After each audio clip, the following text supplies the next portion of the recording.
what can be another possible two numbers, that is 6 and 3, right? 6 plus 3 is 9. Similarly 3 comma 6, right? 8 comma 1, 1 comma 8, right? As there are can be many possible solution of this equation, right? Now let us consider another example, that is x minus y is equal to 7, right? Now what does it mean? The subtraction of two numbers must be 7, right? Now what are that two numbers that their difference is 7? The possible answer can be 8 comma 1, right? Why? Because 8 minus 1 is 7, right? Another example can be 10 comma 3, right? Why? 10 minus 3 is 7. Another example, another possible answer can be 11 comma 4, right? Why? Because 11 minus 4 is 7. Okay. Now likewise this can be the some example of linear equation in which we can find out solution.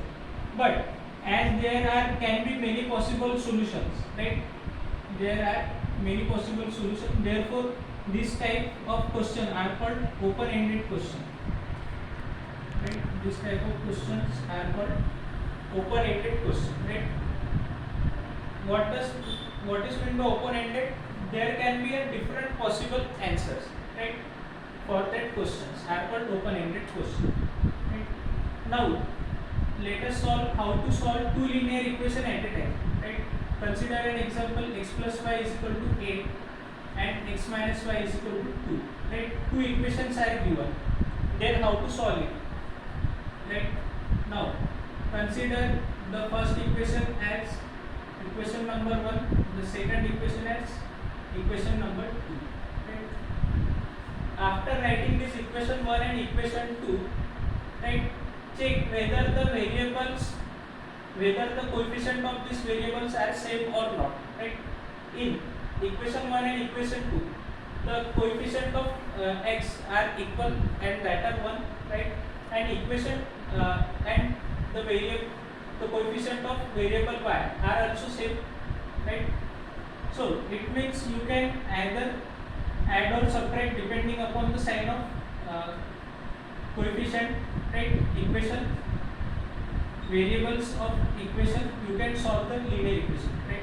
Now here the coefficient of y are same and one is plus and one is minus, therefore add equation 1 and equation 2. Right? What we get, x plus y is equal to 8 and x minus y is equal to 2, and we have to add this. Right? Here plus y minus y get cancelled. Right? X plus x is 2x is equal to 10, but we have to find the value of x. Here 2x, therefore dividing both sides by 2. Divide by 2 both sides. Right? What we get, x is equal to 10 upon 2, that is 5. Here we get the value of x is equal to 5. Now simply put this value of x is equal to 5 in either equation 1 or equation 2. Right? You can put any of the above equation, right? So we put it in equation 1, what we get, x plus y is equal to 8 and the value of x is 5, that is 5 plus y is equal to 8, therefore y is equal to 8 minus 5 is equal to 3. Right? Therefore the answer of the given equation is x comma y and the value of x comma y are 5 comma 3. This is the solution of given linear equation. Okay, thank you students.